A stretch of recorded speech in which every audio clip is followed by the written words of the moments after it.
Revision everything में एक बार फिर से आप लोगों का बहुत बहुत स्वागत है। तो कैसे हैं आप लोग? आई होप आप सब बहुत ही अच्छे होंगे।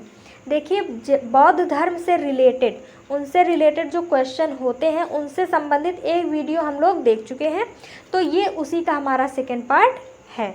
अगर आप लोगों ने वो वीडियो ना देखी हो तो प्लीज़ आप लोग उसे भी देख लीजिएगा, क्योंकि बहुत ही इंपॉर्टेंट जो भी क्वेश्चन बन सकते हैं उसमें भी उसको डिस्कस किया गया है। तो चलिए आज का वीडियो शुरू करते हैं। तो आज का जो हमारा पहला क्वेश्चन है कि एशिया का प्रकाश पुंज या ज्योतिपुंज किसे कहा जाता है। इसके अलावा क्वेश्चन बन सकता है कि लाइट ऑफ एशिया किसे कहते हैं, वही अंग्रेजी में ट्रांसलेट कर दिया गया है कि लाइट ऑफ एशिया किसे कहते हैं, या फिर एशिया का प्रकाश पुंज, एशिया का ज्योतिषपुंज किसे कहते हैं। तो ऑप्शन नंबर ए है दयानंद जी को, ऑप्शन नंबर बी है महावीर स्वामी, ऑप्शन सी है गांधी जी को और ऑप्शन डी है बुद्ध जी को। तो लाइट ऑफ एशिया, एशिया का प्रकाश कहा जाता है बुद्ध जी को। ठीक है। उसके बाद अगला क्वेश्चन है कि बौद्ध धर्म के विकास का क्या कारण था। जब हम आपको थ्योरी पढ़ा रहे थे तो वहाँ पे भी हमने बताया था कि बौद्ध धर्म जैन धर्म से आगे क्यों बढ़ गया। ठीक है। तो यहाँ पे वही बोला गया है कि ऑप्शन ए है धर्म की सादगी, ऑप्शन बी है दलितों के लिए सम्मान, ऑप्शन सी है महिलाओं के लिए सम्मान और ऑप्शन डी है इनमें से सभी। तो सही होगा हमारा ऑप्शन नंबर डी, यानी इनमें से सभी। ये सभी का ऐसे कारण थे जिनसे बौद्ध धर्म आगे बढ़ गया। ठीक है। फिर अगला क्वेश्चन है कि बौद्ध धर्म की महायान शाखा किसके शासनकाल में प्रकट हुई। ऑप्शन ए है कनिष्क, ऑप्शन बी है अजातशत्रु, ऑप्शन सी है धर्मपाल और ऑप्शन डी है अशोक।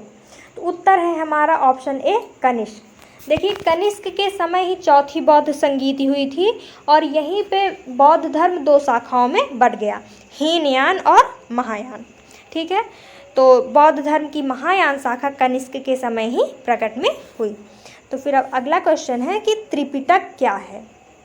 ऑप्शन ए है तीन रत्न, ऑप्शन बी है बुद्ध के उपदेशों का संग्रह, ऑप्शन सी है ब्रह्मा विष्णु महेश और ऑप्शन डी है गांधी जी के तीन बंदर।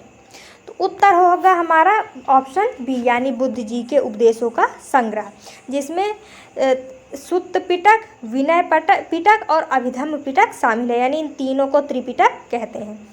फिर उसके बाद अगला क्वेश्चन है कि निम्न में से कौन त्रिपिटक में शामिल नहीं है।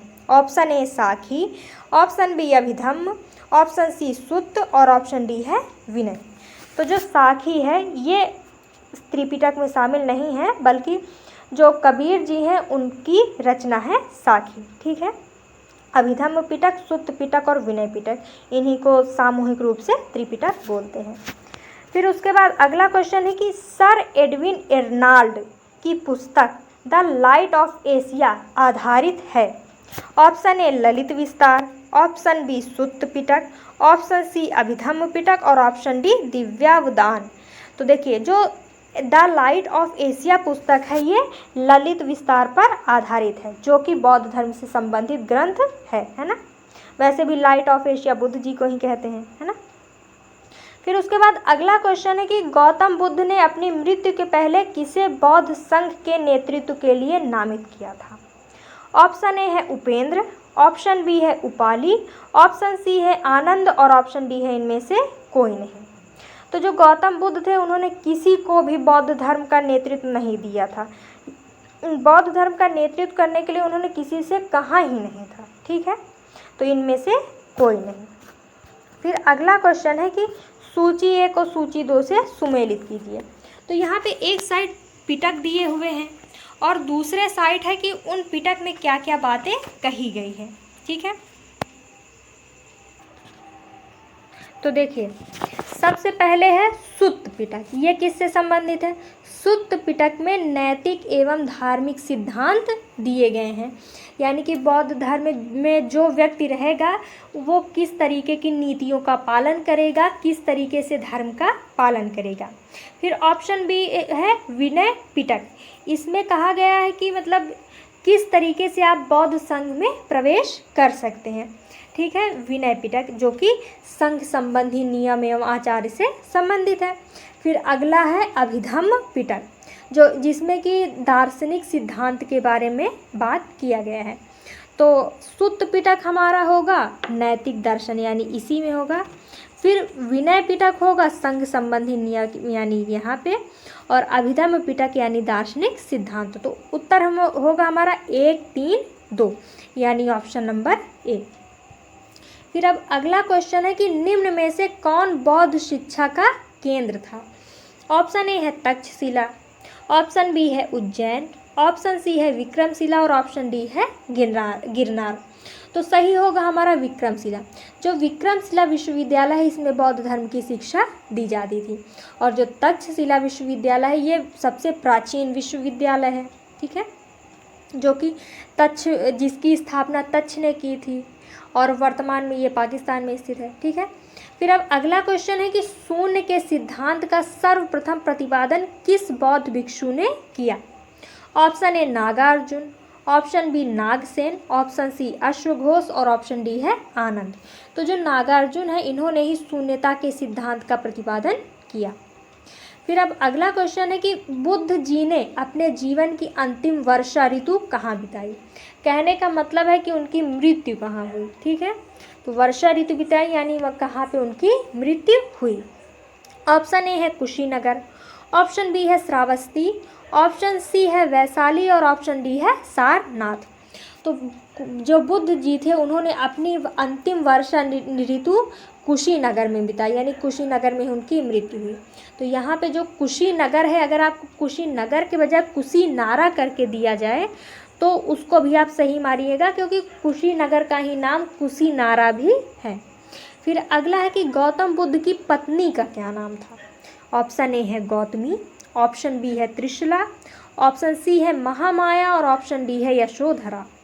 तो जो गौतम बुद्ध जी की पत्नी है उनका नाम यशोधरा था, ठीक है, और उनके पुत्र का नाम राहुल था।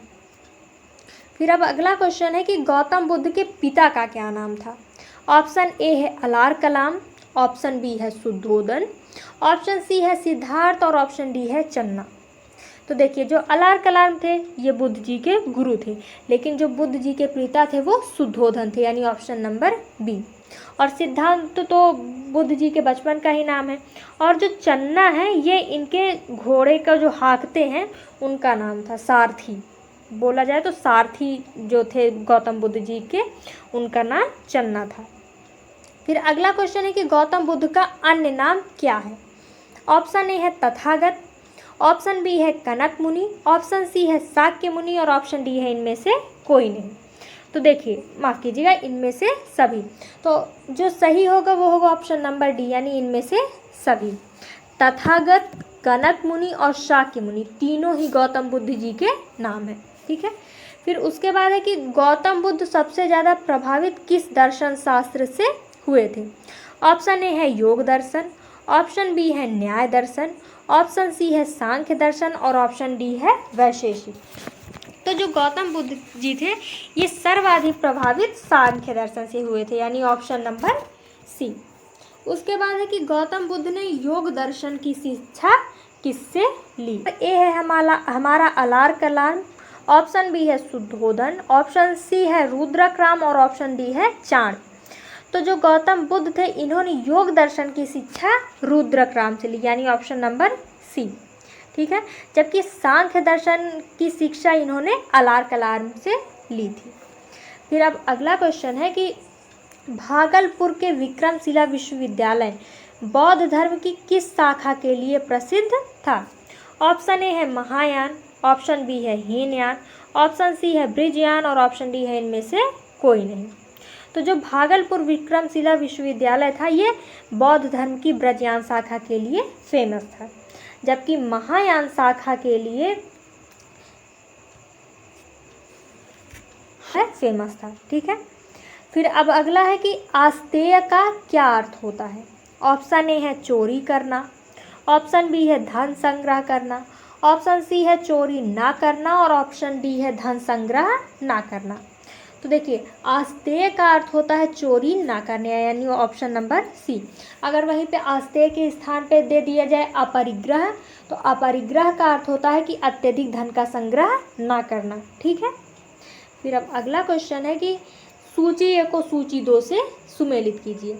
यहाँ पे अगर आप सन को अच्छे से देखेंगे तो समझ पाएंगे कि यहाँ पे बौद्ध संगीतियों की चर्चा हुई है, कि ये एक साइड है कि इस समय बौद्ध संगीति हुई थी और दूसरे साइड है कि वो बौद्ध संगीति कहाँ हुई थी।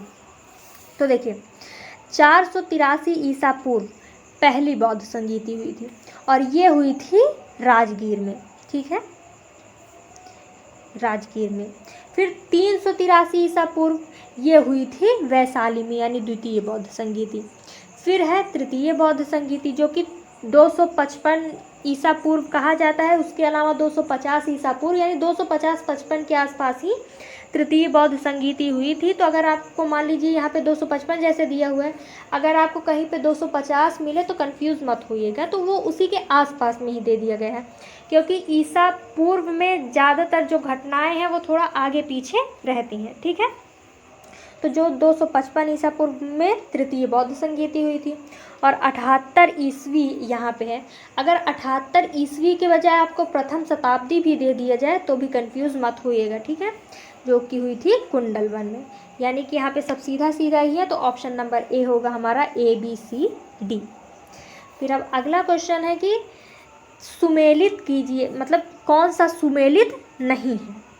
यानी इधर हमारा प्रथम बौद्ध संगीति और दूसरे साइड है कि वो बौद्ध संगीति किसके समय में हुई थी, ठीक है। देखिए प्रथम बौद्ध संगीति अजातशत्रु के समय हुई थी, बिल्कुल सही है।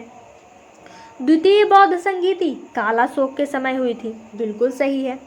ये तृतीय बौद्ध संगीति साबक मीर के समय नहीं हुई थी, बल्कि जो तृतीय बौद्ध संगीति है ये अशोक के समय हुई थी। और डी वाला तो बिल्कुल सही ही है कि चौथी बौद्ध संगीति कनिष्क के काल में हुई थी, ठीक है। फिर अब अगला है कि किस बौद्ध संगीति के बाद बौद्ध धर्म दो शाखाओं हीनयान और महायान में बट गया। ए है पहली बौद्ध संगीति, बी है दूसरी बौद्ध संगीति, सी है तीसरी बौद्ध संगीति और डी है चौथी बौद्ध संगीति। तो देखिए जो चौथी बौद्ध संगीति थी यहीं से बौद्ध धर्म दो शाखाओं में बट गया, हीनयान और महायान, और इसकी अध्यक्षता कनिष्क कर रहे थे। उसके अलावा जो हर्षवर्धन थे, कन्नौज के शासक हर्षवर्धन, उनके समय भी एक बौद्ध संगीति हुई थी जिसको पांचवी बौद्ध संगीति की संज्ञा दी जाती है। हालांकि वो पांचवी बौद्ध संगीति नहीं थी, लेकिन फिर भी पांचवी बौद्ध संगीति की संज्ञा दी जाती है। तो अगर आपसे कहीं पूछ लिया जाए कि बताइए पांचवी बौद्ध संगीति की संज्ञा किसे दी जाती है, फिर पांचवी बौद्ध संगीति किसने करवाई, तो वो कन्नौज के शासक हर्षवर्धन ने करवाई थी। तो ये थे कुछ क्वेश्चन जो बौद्ध धर्म से रिलेटेड थे।